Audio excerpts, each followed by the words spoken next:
तर वैष्णवीच्या मृत्यूनंतर पुन्हा एकदा हुंडाबळीचा मुद्दा चर्चेत आलाय। हुंडा देऊन लग्नच का करायचं असा संतप्त सवाल तरुणींकडून केला जातोय। जोपर्यंत हुंडा दिला जात राहणार तोपर्यंत अशाच प्रकारे तरुणांचा जीव जात राहणार, अशा प्रतिक्रिया आता महिला वर्गातून येतात। याच विषयावर बोलूयात आमचे बीडचे प्रतिनिधी सुरेश जाधव आणि पिंपरी चिंचवडचे प्रतिनिधी गोविंद वाकडे यांच्यासोबत। तर सगळ्यात आधी सुरेश मी तुझ्याकडे येते। तर प्रमाण जे आहे महिलांना छळण्याचं जे प्रमाण आहे ते वाढताना दिसतंय। दररोज 32 महिलांचा पती आणि सासरच्या लोकांकडून छळ होतोय अशी आकडेवारी समोर आली आहे। महिला का सहन करतात हा सगळ्यात महत्त्वाचा प्रश्न उभा राहतो इथे। आपण जर बघितलं ही अगोदर हुंड्याच्या संदर्भामध्ये खूप मोठे कायदे देखील आहेत आणि ग्रामीण भागामध्ये हुंड्याची पद्धत होती।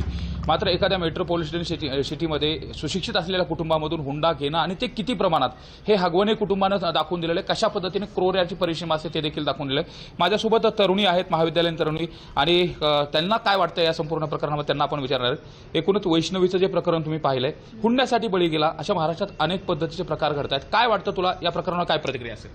म्हणजे सर, खरंच ते प्रकरण पाहिल्यानंतर खूप राग येतो, चीड येते की एक म्हणजे वेल क्वालिफाईड फॅमिली पण असं कसं वागू शकते।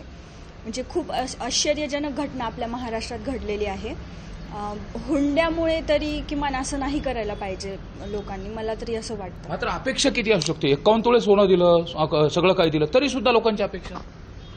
हो सर, ते खरंच चुकीचं आहे। म्हणजे असं नाही करायला पाहिजे असं वाटतंय। या अशा पद्धतीने हव्यास करणारे त्यांच्यासोबत आता लग्नाचा तुम्ही विचार करताय, तर नेमकं काय कशा पद्धतीने असू शकतं आणि हुंडा मागणाऱ्यांसोबत लग्न करणार? नाही सर, म्हणजे जो व्यक्ती आपल्याकडून हुंडा घेतो, एक प्रकारचा आपल्याला विकत घेतल्यासारखं म्हणजे व्यवहार करतो, तशा व्यक्तीसोबत लग्न करणं खरोखरच चुकीचं आहे असं वाटतंय। पण वैष्णवीने असं टोकाचं पाऊल उचलण्या अगोदर काय करायला पाहिजे?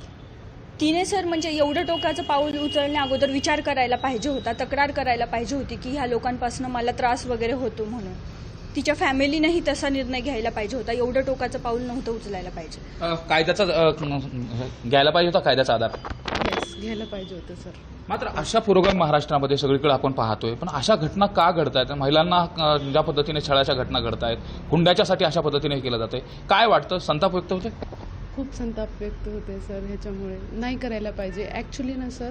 जे एज्युकेटेड आहे ना त्यांनी तर हे नाही करायला पाहिजे। जे मतलब जो पढ़े लिखे नहीं है उन्होंने किया तो ठीक है ना, मतलब उनको पता नहीं रहता है। लेकिन जो अभी मतलब पढ़ते हैं वगैरह, PSI बनते हैं, ये बनते हैं, वो बनते हैं, मतलब समाज सुधारक पढ़ते हैं, सब करते हैं, और जब शादी की बात आती है तो फिर से उसी मतलब वही बात पे आ जाते हैं, हुंडे लेने के देने के। आपण जर बघितलं तर सगळ्यात महत्त्वाचं म्हणजे जे नोकरी लागले असतात त्यांची पण खूप मोठी मागणी असते, डिमांड खूप मोठी असते की एवढे हे मिळालं पाहिजे। हां, तेच सांगते की त्यांनी म्हणजे एवढं एज्युकेशन वगैरे घेतलंय तरी पण तेच विचार करतात। म्हणजे ज्यावेळेस लग्नाची गोष्ट येते ना त्यावेळेस तेच विचार करतात डायरेक्टली। आणि ज्यांना जॉब आहे ना, म्हणजे नोकरी आहे, सरकारी नोकरी वगैरे, त्यांना तर आणखीन जास्त डिमांड असते, अपेक्षा खूप जास्त असतात। हे जर सगळं प्रकरण पाहिलं तर तुला काय वाटतं, वैष्णवीने त्यावेळी कायद्याचा आधार घ्यायला पाहिजे होता, असं टोकाचं पाऊल उचलायला नव्हतं पाहिजे? नाही, वैष्णवी कायद्याचं घ्यायला पाहिजे होता आधार, पण हुंडा घेणं म्हणजे फक्त पैशाने मुलीच्या अस्तित्वावरचा घाव आहे इनडायरेक्टली। कारण की तुम्ही हुंडा घेतायत की घाव आहे तिच्या अस्तित्वावरती। हुंडा नाही घेतले पाहिजे त्याच्यासाठी आपण। आता जर हुंडा मागणारे मुलं असतील त्यांना काय सांगणार असेल? तुम्ही लग्न करत असताना विचार भविष्यातला करणारच आहात, तुम्ही हुंडा मुलींनी पण त्या लेवलची साक्षरता घेतली पाहिजे। मुलींनी पण त्या लेवलचे शिक्षण, म्हणजे मुलींनी हे असं नाही अपेक्षा ठेवली पाहिजे की मी न काही करता मुलगा खूप छान पोस्टवर असावा। बऱ्यापैकी अशा घटना होत शकतात, कारण की मुलगा म्हणजे हाय पोस्टवर असला तर मुलांना असं वाटतं की आपल्या लेवलचे नाहीये, मग ते शोषण करू शकतात। मुलींनी पण स्वतःच्या पायावरती उभं राहिलं पाहिजे। हां, त्यांनी बी सेम लेवल घेतली पाहिजे, असं नाही की फक्त एकावरच आपण हे जाऊ शकतो। आपण पाहतो या बोलक्या प्रतिक्रिया आहेत मुलींच्या, आणि विशेष म्हणजे प्रामुख्याने संतापही व्यक्त केला जातो। तर दुसरीकडे ज्या पद्धतीने वैष्णवीनं हा टोकाचं पाऊल उचललं त्यापेक्षा त्यांनी कायद्याचा आधार घ्यायला पाहिजे होता। कायद्याकडे जर गेली असती तर कदाचित त्या जे लहान चिमुकलं आहे त्याला आई आज राहिली असती, अशा देखील प्रतिक्रिया निश्चितच सुरेश, आता ज्या महिलांच्या तुम्ही प्रतिक्रिया घेतलेल्या आहेत त्या महिलांकडून एक सांगण्यात आलं की जे सुशिक्षित नाहीये त्यांनी केलं तर ठीक आहे। हे वाक्य आपल्याला योग्य नाहीये। हे वाक्य, जे सुशिक्षित नाहीयेत, जे सुशिक्षित आहेत, कुणीच हे करू शकत नाहीये, कुणावरही हात उचलण्याचा तुम्हाला अधिकार नाहीये। त्यामुळे त्या महिलेला तुम्ही हा मेसेज माझा कन्वे करा. मी सध्या तुम्हाला थांबवतीये. सध्या आपण पिंपरी चिंचवडचे प्रतिनिधी गोविंद वाकडे यांच्याकडे जाणार आहोत. गोविंद, तुम्ही पुण्यात आहात, पिंपरी चिंचवडच्या भागात आहात, तो शहरी भाग मानला जातोय, पण जर आपण आकडेवारी बघितली तर ग्रामीणपेक्षा शहरी भागांमध्ये या छळांच्या घटनेचं प्रमाण अधिक दिसतंय. याचं काय कारण आहे?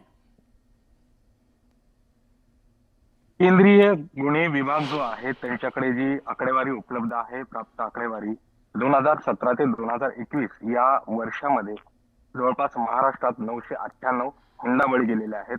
आणि केंद्रीय महिला आयोग जे आहे त्यांच्याकडे जी राष्ट्रीय महिला आयोग जे आहे त्यांच्याकडे जी उपलब्ध आकडेवारी आहे त्यानुसार महाराष्ट्रात 1399 केसेस कौटुंबिक हिंसाचार आणि हुंडाबळीशी संबंधित मृत्यूच्या नोंदल्या गेल्या. त्यामुळे आपण प्रमाण बघू शकतो. आणि अर्थातच या सगळ्या एकच कारण आहे की जी खोटी प्रतिष्ठेपायी हुंडा दिला जातो आणि घेतला जातो आणि नाग बळी जातो तो महिलांचा, विवाहित महिलांचा. माझ्यासोबत ह्या तरुणी आहेत.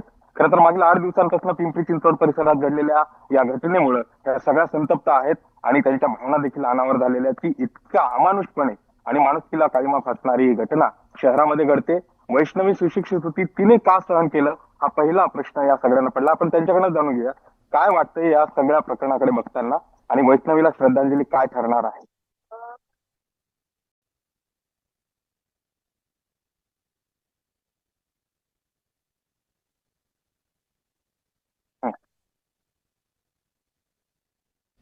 तर या पुरोगामी महाराष्ट्रामध्ये हुंड्यामुळे किती बळी जातात आणि तरुणींची या संदर्भात काय प्रतिक्रिया आहे या बाबतीत आपण बोलतोय.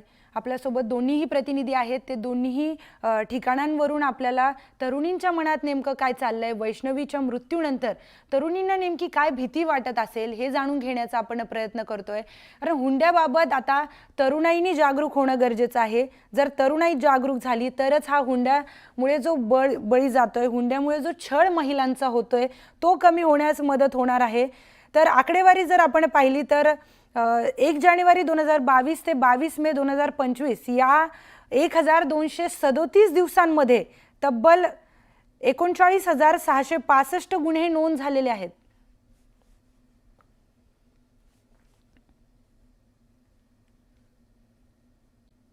नवी मुंबईमधून एक ब्रेकिंग न्यूज समोर येते. नवी मुंबईमधील उल्वेमध्ये 5 दिवसापूर्वी एका महिलेचा गळा चिरून खून करण्यात आला होता.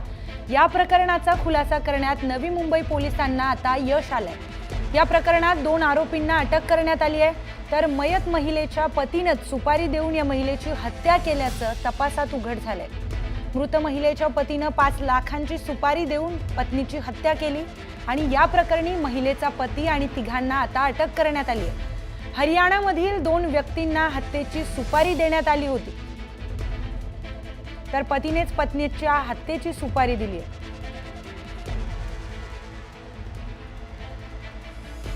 तर पुणे सातारा महामार्गावर मोठी वाहतूक कोंडी झाल्याचं पाहायला मिळालं. पुणे सातारा महामार्गावरील शिंदेवाडी ते कापूरहोळ पर्यंत वाहतूक कोंडी, महामार्गावर वाहनांच्या लांबच लांब रांगा लागल्या होत्या. आज सकाळपासून या रस्त्यावर वाहतूक कोंडी झाल्याचं दिसून आलंय. तर रस्त्याचं अपूर्ण काम आणि निकृष्ट दर्जामुळे या मार्गावर अनेक ठिकाणी खड्डे आणि पाणी साठले होते आणि त्यामुळेच मोठ्या प्रमाणात इथे वाहतूक कोंडी झाली आहे. टोल देऊनही रस्ता खराब आणि वाहतूक कोंडी होत असल्यानं इथल्या प्रवाशांनी नाराजी व्यक्त केली आहे. आज सुट्टीचा दिवस असल्यानं मोठ्या प्रमाणात पुणे सातारा महामार्गावर वाहतूक कोंडी झाली. तर साताऱ्याच्या दिशेने जाणाऱ्या मार्गावर वाहनांच्या लांबच लांब रांगा लागलेल्या आहेत.